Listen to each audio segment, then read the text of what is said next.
ለዘመናት የህዝባችን ድብርት የወለደው ጀግናው የኮሜዲያን ሰራዊት ለዘመናት ዘፋኞች ብቻ ሲጠቀሙበት የነበረውን የሸራተንን መድረክ ተቆጣጥሮታል። ግንቦት 28 የፈረንጆች ወር በገባ የመጀመሪያው ሮብ ዓመተ ምህረት እንዴት ናችሁ? ሰላም ነው?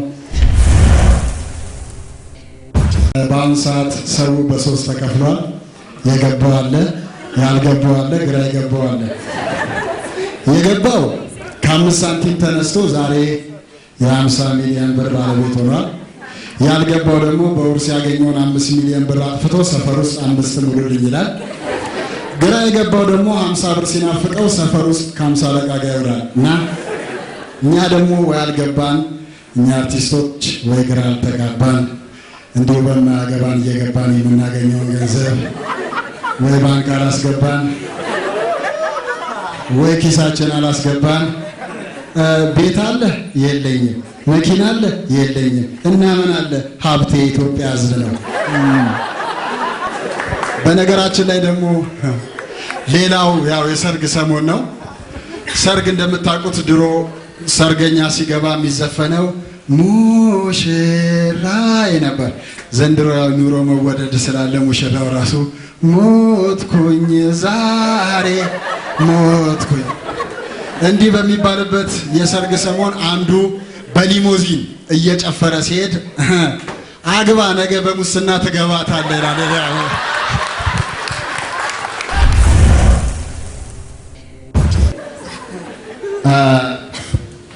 አንዷ ደግሞ ጋብቻ ፈልጋለሁ አለችና ማስታወቂያ ጋዜጣ ላይ አወጣች።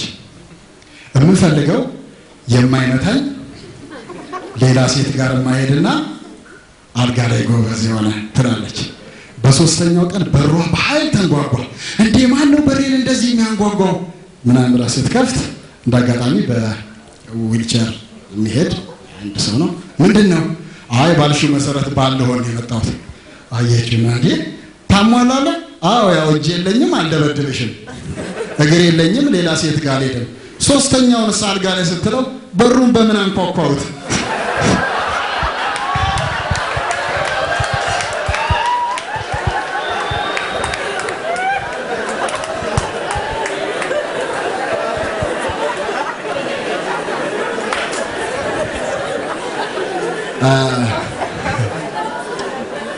እኛ ሰፈር ደግሞ አንዷ ልጅ ይሄ ብዙ ጊዜ የኛ ሰፈር ልጆች የሆኑ ሰዎች አቁታል። ልጅቷ ከሀብታም ልጅ ታረግዝና ቤተሰቧ ሲሰማ አባትየው ዘራፍ አሉ። እንዴት እኔ ግራዝማች ተደፈርኩኝ፣ እንዴት ልጄ ታዋርጅኛለሽ? አይ ምናምን ልጅቷ ከቤት ተባረረች። ወዲያው ልጁ አባቱን ይዞ በሊሞዚን መኪና ግቢያቸው ድረስ መጣ። አባቴ እንዴት ነው? ምን አባቴ ትለኛለህ? ልጄን አስረግሰ ወራዳ ምኑን ብለህ ነው የምትመጣው? አይ ቆይ ረጋ ይበሉ፣ አሁን በቃ ተረግዟል፣ ምንም መሆን አይችልም። ይሄ ልጅ ሲወለድ ለእርሶ 1 ሚሊዮን ብር እንሰጦታለን፣ ለእናታቸው 2 ሚሊዮን ብር እንሰጣለን፣ ለወንድሞቻቸው 500 ሺህ እንሰጣለን። ምናልባት እንኳን ጽንሱ ቢጨናገፍ ሲል ደግመህ ታስረግዛታለህ።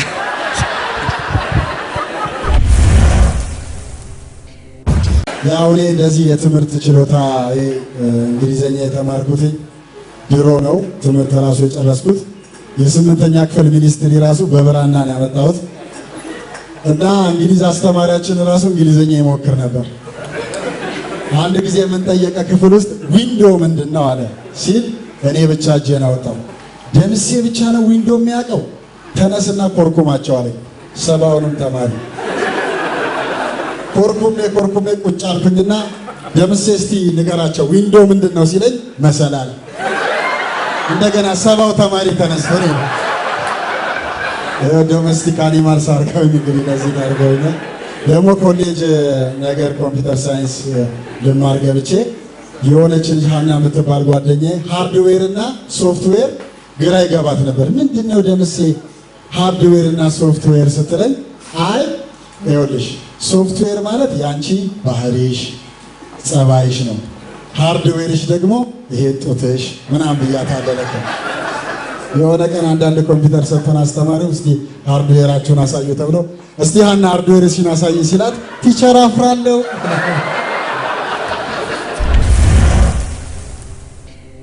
በቅርቡ በአፍሪካ ውስጥ የተለያዩ ነገሮች ተስተናግደዋል። 29ኛው የአፍሪካ ዋንጫና 20ኛው የአፍሪካ የመሪዎች ስብሰባ። የመሪዎች ስብሰባውን እንጀምረው። የቦሌ መንገድ ትንሽ ስለተዘጋጋ በዛ በኩል ነበር የሚያልፉት እና ፌዴራሎቹ ትንሽ ከአስፋልቱ አጠገብ ሰው ስለቆመ ዙሩ ዙሩ አይናችሁን አዙሩ ሲባል የሆኑ ሴትዮ እንዴ እነዚህ ሰዎች የሚጠብቋቸው ከአሸባሪ ነው ከቡዳ?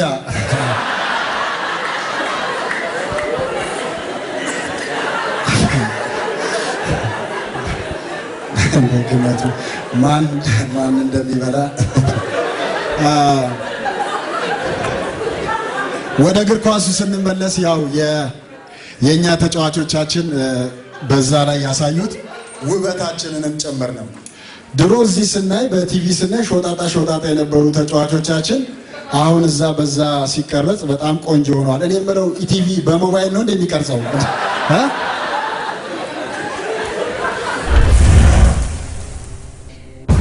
እንዳልኳችሁ እኛ ኢትዮጵያውያን ደግሞ በዓልን የምናከብረው አብዛኛውን ጊዜ በመብላት ነው። እውነቴን ነው። መብላት በጣም ከመውደዳችን የተነሳ አብዛኛው አባባሎቻችን ራሱ ከመብላት ጋር የተያያዙ ናቸው። ለምሳሌ ልጅቷን መኪና ገንጫት አንልም፣ መኪና በላት ነው የምንለው። ከዛ ውጭ ውሃ በላው፣ አንጀቴን በላው፣ ደሞዝ ስንት ይበላል፣ እቁብ በላ፣ ዋንጫ በላ፣ አሩን በላ፣ እንደዚህ በቃ። ትምህርት ራሱ ስንጀምር አበበ በስቶ በላ። የስነ ምግባር መፈክሮቻችን ብሉልኝ ጠጡልኝ። ተረትና ምሳሌዎቻችን የበላና የተማረ ወድቆ አይወድቅም፣ ሲሾም ያልበላ ሲሻር ይቆጨዋል። ሰው ራሱ ስንመክር እባክህ የሰው አፍ አትግባ ላለመበላት እኮ ነው እንዳይበላ። ስድቦቻችን አይነ በላ፣ ነብሰ በላ፣ ወሮ በላ፣ ደቼ ብላ ምናምን ነው። ህፃናት ራሱ ስናስፈራራ በላው በላው በላው ነው።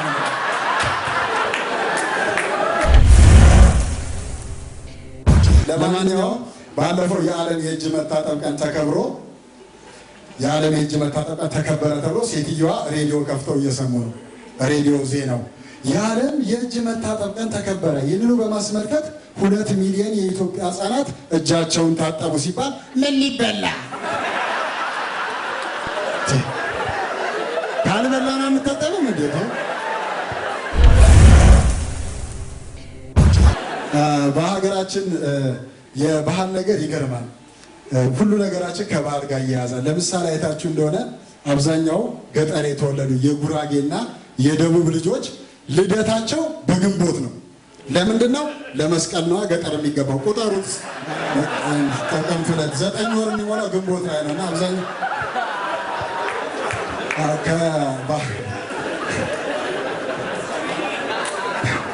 ቁጠሩት። እየቆጠራችሁ ነው እንዴ?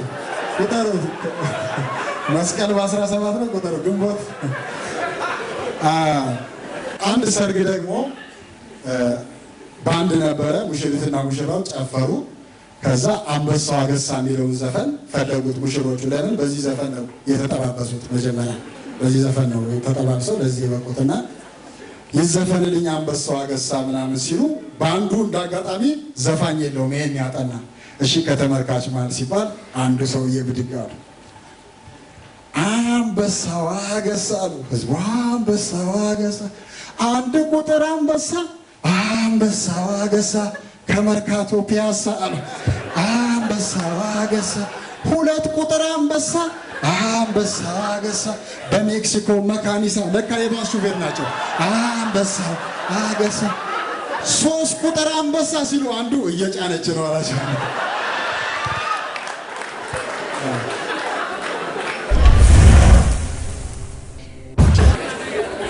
ከዛ አንድ ጋዜጠኛ ደግሞ ህዝቡ ሲቀበል ህዝቡ እንግዳውን እንዴት ነው የሚቀበለው፣ ቦታ እንዴት ነው የሚጠቁመው ብሎ የተለያዩ ሰዎችን ጠየቀ። ለምሳሌ ጋና ኤምባሲ የት ነው ምናምን። ግን ያው አሁን አንዱ ሌባ ጋና ኤምባሲ የቱ ጋር ነው ሲሉት እዛ ጋቺ እዚህ ጋር ጮባ ያደረገችው ልጅ አለች አይደል፣ በሷ በኩል እንደዚህ ሲተው ዛፓዎች አሉ እነሱን ትተዋቸውና በዚህ በኩል ምናምን አለ። አንድ ቃሚ ደግሞ ሲጠይቅ እሱ ደግሞ ይሄ የከድር ጫት ቤት አለ አይደለ፣ እሱን እንዳለፍክ ሲለው አንዱ ሬሴደስ አንዱ ቻንሰሪ ነው የሚመስለው ሲነግሩት። ከዛ እስቲ የውጭ ምናምን ተብሎ ከውጭ ሀገር የመጡ ከአረብ ሀገር የመጣች ተጠየቀች። ጋኔም ላላ አለች ይመስለኛል። በዚህ ሺሻ ቤቱ ጋር መዋሰር ቤቱ አለ አይደል? ላላ ግን አላቀው ማለት ነው። ከዛ ከአሜሪካን የመጣ ዲያስፖራ ጋና ኤምባሲ ኦ ማይ ብራዘር ፎር አናዘር ማዘር እኔ ራሴ ሀገሬ ናፍቃኝ የመጣቸው አብረን እንፈልጋ ህዝባችንን ወገናችንን እያየን እንደዚህ ነው። አንድ ደግሞ እንደዚህ ትንሽ ቀበሌ ውስጥ ስልጣን ያለ ሰው ተጠየቀ። እንትን ኤምባሲ የቱ ጋር ነው? እዚህ ጋር ኮብልስቶን ነው አይደል? ኮብልስቶንን እንዳለፍክ በአነስተኛ ነጥቃቀት ተደራጅተው የሚሰሩ ልጆች አሉ አይደል?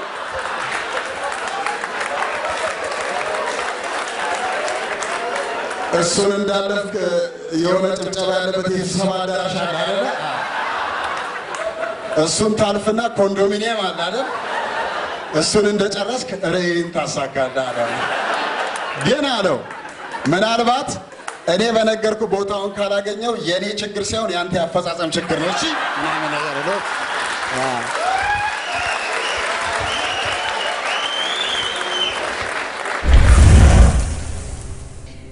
ደግሞ የዓለም ሕዝብ 7.5 ሚሊዮን መድረሱ ምክንያት በማድረግ የተባበሩት መንግስታት ድርጅት የህዝብ ፕሮግራም 9 ልጅ ላላቸው ቤተሰቦች 90 ሺህ ብር እሸልማለሁ አለ። 9 ልጅ ያላቸው ጎረቤቶቻችን እየሄዱ 90 ሺህ ብር ተቀበሉ። አንድ ጎረቤታችን ግን 5 ልጅ ነው ያላቸው፣ 4 ጎደላቸው። ከዛ ባልየው ሲመጣ በቃ እስቲ እንደው ከሌላም የወለድካቸው ካሉ መቼም ከጎረቤት ማነስ የለብንም እስቲ እንደው ለዚህ ያልሆነ ብለው ባልየው ሄዱ። በቃ ምንም ማድረግ አይችሉም። ሄደው ከሌላ የወለዷቸውን 4 ይዘው ሲመጡ ቤት ውስጥ 5 የሉም። አባቶቻቸው ወስደዋቸው።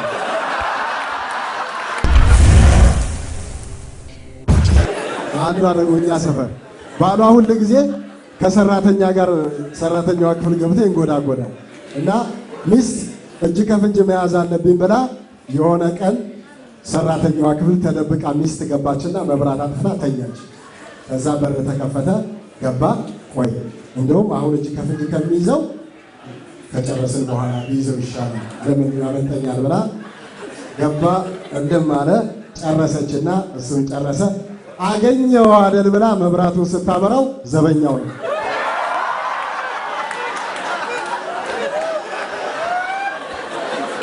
ዘበኛው የሚገባ ነበር ማለት ነው።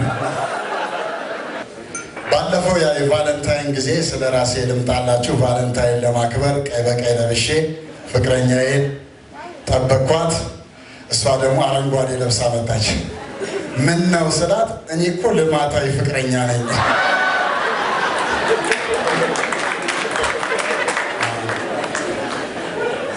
አንድ ጓደኛዬ ደግሞ እንደዚሁ በፌስቡክ የተዋወቃት ልጅ አለች እና በፌስቡክ እንጋባ ላግባ ምናምን ብሏት እሺ ብላው ቆይ ላጥና አለችው። እንገናኝ ሲላት ኧረ እንገናኝ ላጥና ትንሽ ላጥና ብላው ነበር።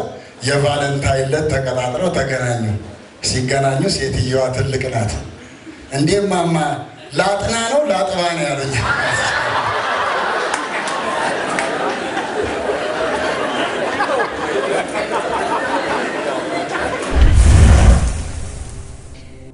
አንድ ወንድ ሴትን ከማግባቱ በፊት የሚላት ምንድነው? አብረሽ እንደንሺ፣ ልቤ ላይ ነገሺ፣ ደረቴን ተንተራሺ፣ እሺ እሺ ይበልጣል ከሺ ነው የሚላት። ካገባት በኋላ አትነዛነሺ፣ ቁጣሽን ቀንሺ፣ በጠዋት ተነሺ፣ ዝም ብለሽ አታርቀሺ፣ እሺ ደግሞ አትበልጭም ከየሺ ነው የሚላት። እንደዚህ አፉ ሞልቶ ማለት ነው። የሴት ልጅ ስሜት ቶሎ አይግልም፣ ቶሎ አይበርድም። ስለዚህ የሸክላ ድስት ነው ማለት ነው። የወንድ ልጅ ስሜት ደግሞ ቶሎ ይግላል፣ ቶሎ ይበርዳል፣ ብረት ድስት ነው። የፈረንጅ ወንድ የሴት ልጅ ስሜት ቶሎ እንደማይግል እንደማይበርድ ስለሚያውቅ ምን ያደርጋል? ጠዋት ለማታ ጠዋት ከቤቱ ሲወጣ ከንፈሯን ስሟት አይ ላቭ ዩ ብሏት ጥዷት ይወጣል። ጥዷት ከዛ በስልክ የፍቅር ቃላት እያወራ እያጋጋላት እንትንና ማታ አበባ ይዞ መጥቶ የጋለ ሸክላ ላይ የጋለ ብረት ድስት ያበሻ ወንድ ትዝ የሚለው ፋታ ነው። ራሷን አጋግላ ትመጣና ያበሻ ወንድ ትገባለች ይላል።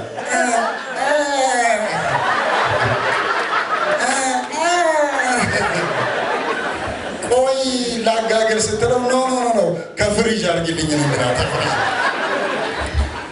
የፈረንጅ ሴት ማታ ሲመጣ ፍቅረኛዋ የምትጠብቀው ወይ ባሏ ማታ ሲመጣ የምትጠብቀው ፀጉሯን ተነስንሳ ቢጃማ ለብሳ እስሎ ደንሳ ሻማ ለኩሳ የኔ አንበሳ እያለች ነው። ያበሻ ሴትስ እሳት ለብሳ እሳት ጎርሳ ሻሽ ለብሳ ቅቤ ተለውሳ ከጎረቤት ዘነዘና ተውሳ አንበሳው አገሳ እያለች ነው። አመሰግናለሁ።